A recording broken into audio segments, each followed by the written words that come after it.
DuoTale English. where every story teaches you English. Hello everyone and welcome back to DuoTale English. I am Lena, and today we are doing something very different, very active, and possibly a little bit ridiculous. And I am Marcus. And Lena is right. This episode is going to ask you to do things. Not just listen, not just nod along, actually physically do things with your mouth. With your mouth, which when you say it like that sounds very strange. It does sound strange, but here is the thing. If you want to speak English better, you have to actually move your mouth.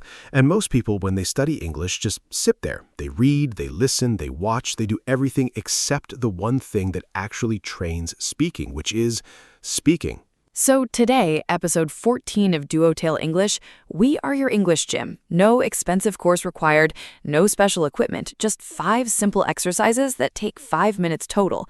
And if you do them every day, every single day, the change will happen. Not overnight, but it will happen.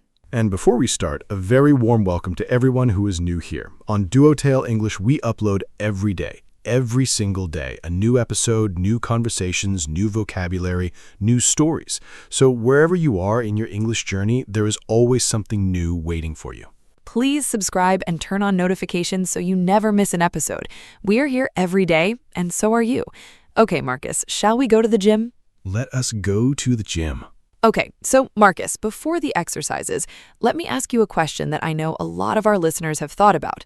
Why? Why do some people understand English perfectly when they listen, but completely freeze the moment they have to speak? Oh, this is such an important question, and the answer surprises most people because most people think the problem is in their brain. Not enough vocabulary, not enough grammar knowledge, but that is usually not the issue for B1 learners. The issue is physical. Physical, yes, because speaking English is a physical activity. Your lips have to move in specific ways. Your tongue has to hit specific places in your mouth. Your jaw has to drop at specific moments. Your breath has to flow in a specific rhythm. And if those physical movements have never been trained, if your mouth muscles only know how to make the sounds of your first language, they will feel slow and clumsy when you ask them to make English sounds. Think about it this way. If you have only ever used a hammer and suddenly someone gives you a violin, your hands know about music, your brain understands music, but your fingers have never done this specific physical thing before, and they will feel awkward and stiff and wrong. Even though you are not wrong, you're just untrained. Untrained. Not wrong, not bad, not lacking ability, just untrained. And training is what today is all about. And I have to tell you, I tried all 5 of these exercises this morning before we recorded, and I feel like my mouth has been to the gym. How did it go? My jaw is very awake right now, very alert. I made sounds this morning that I did not know I could make. That is exactly the goal. An awake jaw, alert lips, a mouth that is ready to produce English. Okay, exercise 1. Let's go. Exercise 1 is called the morning mouth wake up. And the goal is simple. You wake up the muscles. You remind your lips, your jaw, your tongue that they have work to do today in English. And this one, I want everyone to do it right now, wherever you are. If you're on a bus, do it quietly. If you're at home, do it loudly and proudly. If someone is watching you, just tell them you're at the English gym. They'll understand. The exercise. You're going to exaggerate every sound. Open your mouth wider than feels normal. Move your lips more than you think you need to. Be big. Be dramatic. Pretend you're an actor on a stage and the people in the very back row need to see your mouth clearly. Ready? Follow us. We're going to do this together. Ba, bay, bee, bo, boo. Ma, may, me, mo, moo. Fa, fe, fee, fo, foo. Big mouth. Drop that jaw. Feel the lips moving. Do each row 3 times. How does your jaw feel right now? Because mine feels kind of wonderful, actually. Like when you stretch your arms in the morning and everything wakes up. Exactly that feeling. And the key is, do this before you speak any English at all in the morning, before your first English conversation, before your first message. Wake the mouth up first, like warming up before a run. You wouldn't just start sprinting, you stretch first. Stretch the mouth, then speak. That's the sequence. Exercise 2, mirror talking. And this one, I have to be honest, felt the most embarrassing when I first started doing it, but it's also one of the most powerful. What do? You stand in front of a mirror and you talk, in English, to your reflection for 60 seconds about absolutely anything. What you did yesterday, what you're going to have for lunch, how you feel right now. Anything. And the mirror is there not for you to admire yourself. Although, if you want to. The mirror is there so you can see what your mouth is doing. Are your lips moving enough? Are your jaw dropping when it should? Are you looking tense? Are your shoulders up around your ears because you're nervous? Because most people, when they're nervous speaking English, tighten up. The whole body stiffens, the jaw locks, the lips barely move. And that physical tension is actually what makes the sounds flat and unclear, not the vocabulary, the tension. So the mirror shows you the tension, and seeing it, becoming aware of it, is the first step to releasing it. Try this right now. Say this sentence out loud and look at your mouth while you say it. Today, I'm training my mouth to speak English. My lips are moving, my jaw is open. I feel a little bit silly, but I'm doing it anyway, and that's what matters. Say it slowly. Then say it a little faster. Watch your mouth the whole time.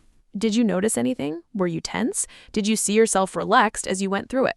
That relaxation, that loosening, that's exactly what you're training for. And the content doesn't matter at all in mirror practice. 1 minute every day with your eyes on your mouth. The change is remarkable within 2 weeks. Exercise 3, shadow speaking. And this one I have to do with our listeners right now, together. Exercise 3, shadow speaking, means that you listen to someone speaking English and you follow them half a second behind, like a shadow following a person. You don't wait until they finish, you follow in real time, listening and speaking simultaneously. And the magic of this exercise is when you're following someone in real time, your brain has no time to translate, no time to check grammar, no time to find the perfect word. It just produces. And that automatic sound production is exactly what fluency feels like. I'm going to speak, and Lena, you follow me half a second behind, and everyone listening, you follow Lena. Ready? Here we go. Every morning, I wake up and I make a choice. I choose to practice my English, not tomorrow, not when I feel ready, today, right now. Because every day I practice, I get a little better, and a little better is enough. Okay, I have to say, doing that feels genuinely different from just speaking normally. There's something that happens when you can't think ahead, when the thinking is taken out of it. The sounds just flow. They flow because you're not controlling them with your brain, you're copying them with your mouth. And that bypassing of the brain, that's the whole point. Use shadow speaking on this podcast on any English content you enjoy. 30 seconds of content, shadow it on repeat 3 or 4 times, 5 minutes total, every single day. Exercise 4, fluency loops. And this is the exercise where your mouth will do something that genuinely feels difficult. And when it gets difficult, that's when it's working. A fluency loop is simple. You take one sentence, one useful sentence, and you say it 10 times, getting faster each time, without stopping, without correcting, just as fast and faster and faster until the sounds start to blend together and the sentence comes out almost automatically. And today's sentence is, could you say that again, please? I didn't quite catch it. Say it slowly first. Could you say that again, please? I didn't quite catch it. Now faster. Could you say that again, please? I didn't quite catch it. Faster. Could you say that again, please? I didn't quite catch it. Keep going faster each time until it starts to fall apart. Okay, mine fell apart at catch it. The ch sound and the t sound, they decided they did not want to cooperate at high speed. And that's perfect information because now you know exactly where your mouth needs more work. The falling apart is not failure. It's the exercise working. It's finding the weak point so you can strengthen it. And here's something wonderful about fluency loops. The sentence we just practiced, could you say that again, please? I didn't quite catch it. Do you know how useful that sentence is? Every time you don't understand something in English, every time someone speaks too fast, you say that confidently, naturally, because your mouth now knows it. Exercise 5, natural sound clusters.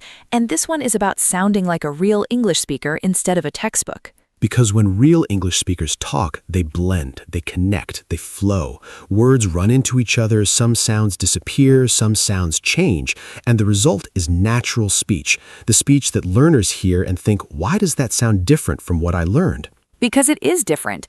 Natural spoken English and written English are almost 2 different things. Listen carefully and then repeat after us.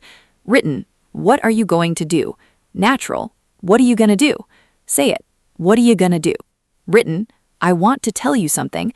Natural, I want to tell you something. Say it, I want to tell you something. Written, let me know what you think. Natural, let me know what you think. Written, I've got to go now. Natural, I've got to go now. Written, could have been better. Natural, could have been better. Did you hear how different those sound? When you blend, you immediately sound like a real English speaker. Not because your vocabulary changed, not because your grammar improved, just because your mouth is moving the way real English mouths actually move. And when the sounds flow, something shifts. Your English starts to feel more like your English. Not perfect English, your English. Fluid, moving, alive. Story time. Meet Amir. Amir is 29 years old. He's an engineer from Iran. He's been learning English for 5 years.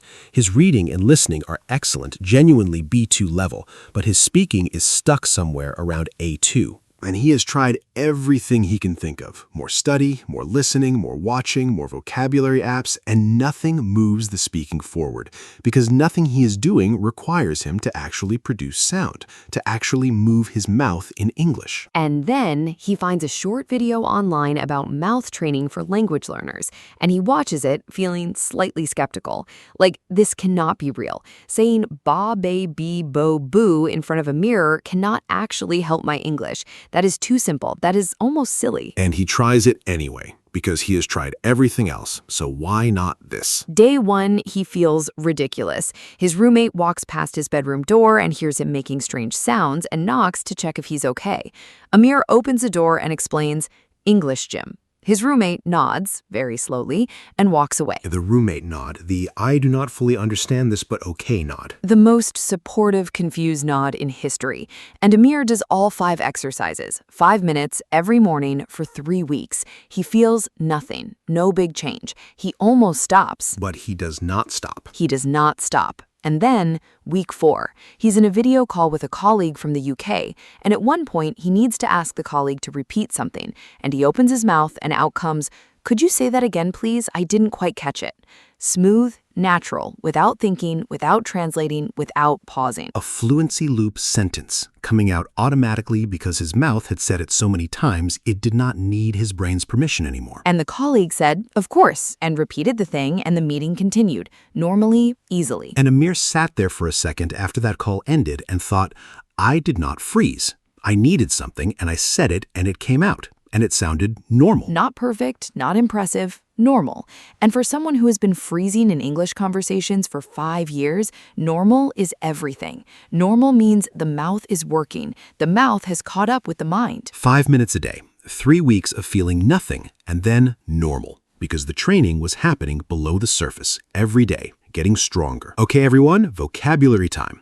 Today's phrases are all about speaking, training, and improving. First, speak up. To speak up means to speak louder and more clearly to make sure you can be heard. For example, "Could you speak up, please? I can barely hear you." Or, "Do not be afraid to speak up. Your voice deserves to be heard." Second, warm up. In language, to warm up means to do some practice before a bigger task to get your mouth and mind ready. For example, I always do a quick mouth warm-up before recording. Or give yourself 5 minutes to warm up before the big conversation. Third, get your tongue around something. This is a great English idiom. If you cannot get your tongue around a word, it means the pronunciation is difficult for you. For example, "I just can't get my tongue around a word particularly. It always comes out wrong." Or, once you get your tongue around the TH sound, English starts to feel much more natural. Fourth, muscle memory. Muscle memory is when your body learns to do a movement automatically through lots of repetition.